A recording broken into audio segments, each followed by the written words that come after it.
In 5th grade over at Linton Elementary School, Mark was the vice president of the student council. Then the next year, drugs got involved. And so what is that? Okay, so at the age of 13, he stole a car with another young man, and nobody found out about it. They actually rolled the car, and 3 months later, one of his friends told me about this. And because I believe in the law and because I trusted the process, I called up the police department and reported the crime. They wanted to let it go. But I told them, I said, we have got to let Mark know that he can't do these things and he can't get away with them. And so from that time, Mark was in the system. And what a mistake it was to believe in the system, because he got on paper and he couldn't follow the rules. They made the rules harder and harder, and they didn't work with him as he was. Different people need different kinds of help. And some people learn really fast, and some people learn slow. He gets on paper at the age of 13 and can never get off.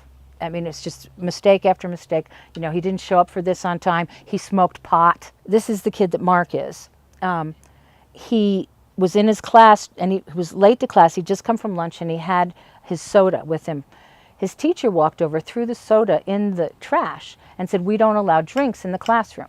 So Mark went up to her desk and threw away her soda. And then I was called to come into the school. And I told Mark, I said, you know, Mark, we don't play by the same rules here at school. You have to respect your teachers. So he ends up with this record, really thick, and the police don't like him.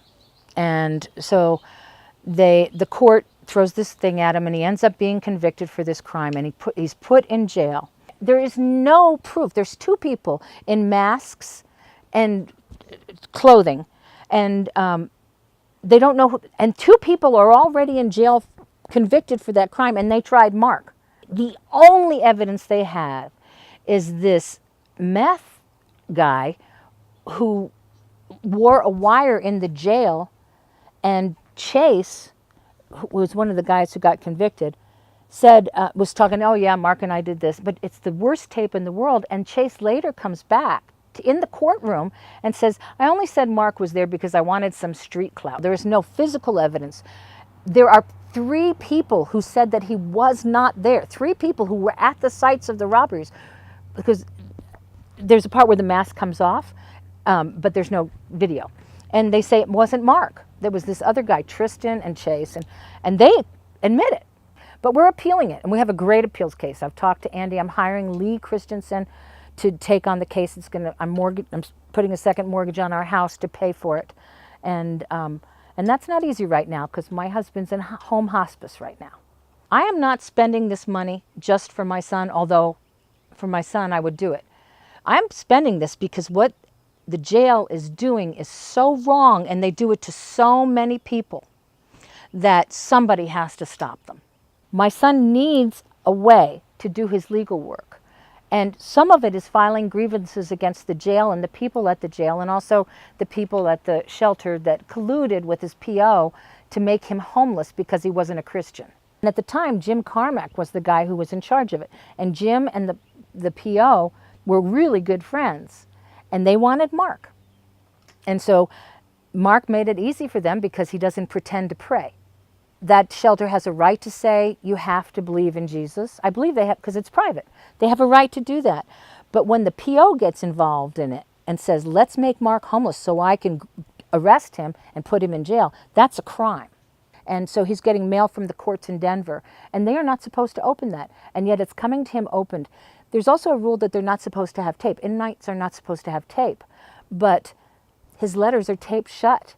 And you know that's them doing it, because otherwise they wouldn't let them in. And I have tried to get them to call me to find out why they are opening his private legal mail. Also, the way Mark sees it, he's kind of like me. If he sees an injustice, he will not be quiet. And so if he sees people being treated unfairly by the people who have power at the jail, he will help them write grievances. He knows the law. He's very smart.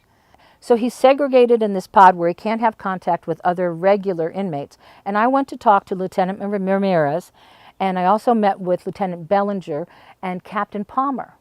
And they were assuring me that Mark was not being segregated. And I wasn't convinced that was true, but I was convinced that he was safe. So I thought, okay, I can let this one go.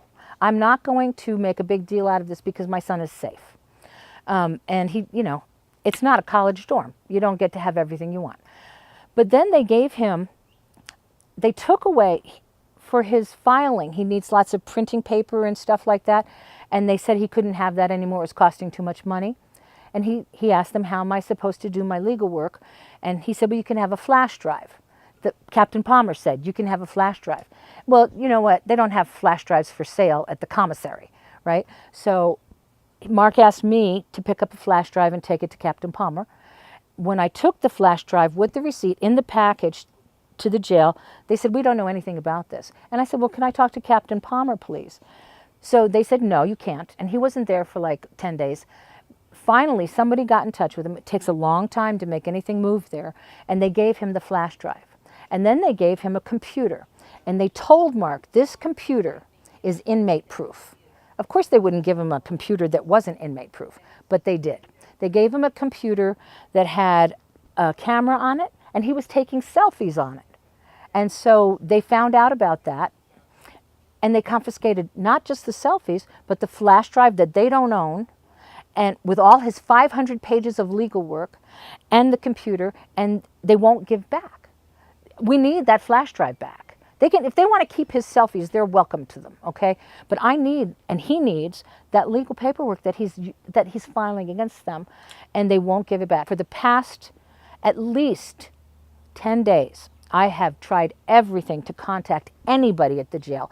And the hospice, including the hospice counselor for my husband, who's trying to reach out to the children, she went to the jail, and they told her that she couldn't even make an appointment to talk to Captain Palmer unless she had a lawyer with her. Now that's bullshit. That's not true. But those people at the front desk either are obnoxious or have been trained to stonewall anybody. Last time I went to the jail, I left a note for Lieutenant Bellinger, Lieutenant Ramirez, or Captain Palmer to contact me by this coming Monday afternoon, or I'm going to the sheriff's office and I'm just going to sit there and wait till he walks out. I took a picture of the letter and time-stamped it that I dropped off at the jail, asking one of those guys, those people over there, that it was Friday at 4 o'clock when I turned it in. Nobody was there that ran the jail, they told me at the front desk. So I keep having to run away from here to go down to the jail to get turned away. I've posted on their Facebook pages, you know, the jail Facebook pages, please, someone contact me. I've tried, everybody. I want the flash drive with all the work on it that Mark has done, 500 pages of legal stuff that he has done for himself. I want that flash drive returned to me, if not to him. Oh, and I don't want them to open his private legal correspondence. That's against the law. I want Mark to have a way to continue to do legal correspondence at the jail. Everybody's entitled to that. I would like him to have hospice counseling because I think that would help the jail work smoothly.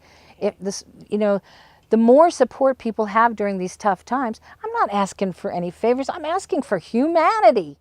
All I want is an appointment. But the problem is my husband is in home hospice, and every second that they take away from my husband and me is a second that is a sin on their part. I don't know whether Captain Palmer even knows what's happening. Captain Palmer himself promised me that he would talk to the hospice worker to find out what she could offer that they couldn't offer at the jail. And then he'd make his decision. He did not promise that she could see Mark, but he promised that he'd talk to her. And he won't talk to her. He won't talk to me anymore. I'm not sure why the jail is afraid to talk to me.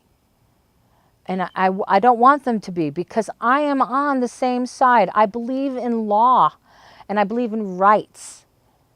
And I think that's the same thing they believe in. Yeah.